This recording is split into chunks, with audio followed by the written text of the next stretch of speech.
Hello बच्चों, let's read this question. So this question says a cart of mass capital M and block of mass small m attached to it as shown in the figure.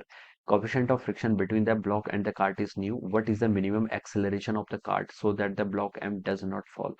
Small m अब तक fall ना करे, ठीक है। तो इसके लिए हमें क्या बताना है, minimum acceleration of the cart बताना है। तो देखिए बच्चों, इस क्वेश्चन का की कॉन्सेप्ट आप क्या लिख सकते हैं। The key concept of this question आपको मिनिमम एक्सेलरेशन बताना है, ठीक है। तो स्टैटिक फ्रिक्शन लिख लीजिए। इस क्वेश्चन का की कॉन्सेप्ट क्या लिख सकते हैं, स्टैटिक फ्रिक्शन, ठीक है। स्टैटिक फ्रिक्शन बच्चों क्यों लिख रहा हूँ, क्योंकि हमें क्या बताना है, मिनिमम एक्सेलरेशन जिससे आपका ये फॉल ना करे।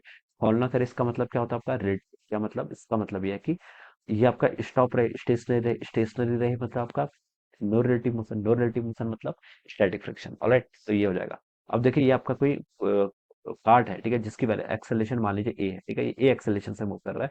इसके आगे देखिए हमने क्या लगा रखा है, स्मॉल एम मास को यहाँ पर ऐसे अटैच कर रखा है, ठीक है। स्मॉल एम मास पे देखिए आपके कौन कौन से फोर्स एक्ट करेंगे।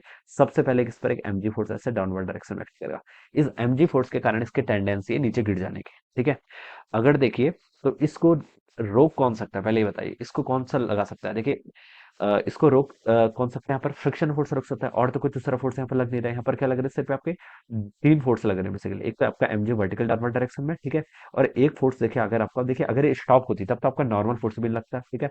तो देखिए हम बता सकते हैं, अगर ये गाड़ी आपकी मूव कर रही है, इट हैव सम एक्सेलरेशन, इसके पास एक्सेलरेशन है, तो इस ब्लॉक पर क्या लगाएगी, ऐसे फोर्स लगेगी, ठीक है। और ये टुगेदर मूव कर रहे हैं, तो जो फोर्स होगा वो फोर्स कौन सा होगा आपका, मान लीजिए नॉर्मल फोर्स है, ठीक है।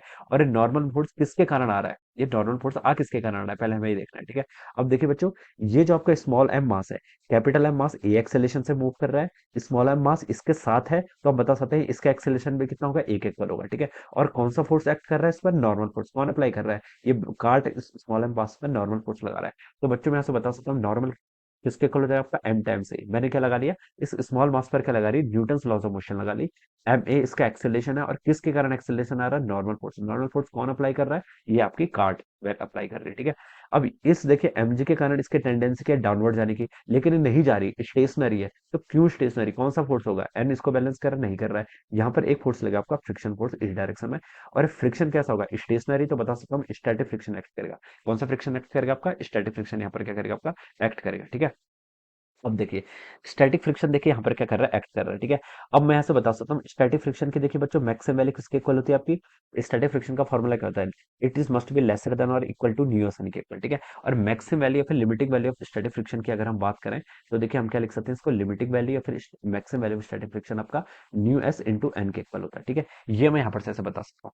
देखिए बच्चों, जस्ट इसके टच पर रखने से ये सरफेस क्या होगी आपकी, रफ सरफेस होगी, ठीक है। अगर ये कार्ट आपकी मूव नहीं करेगी, ठीक है।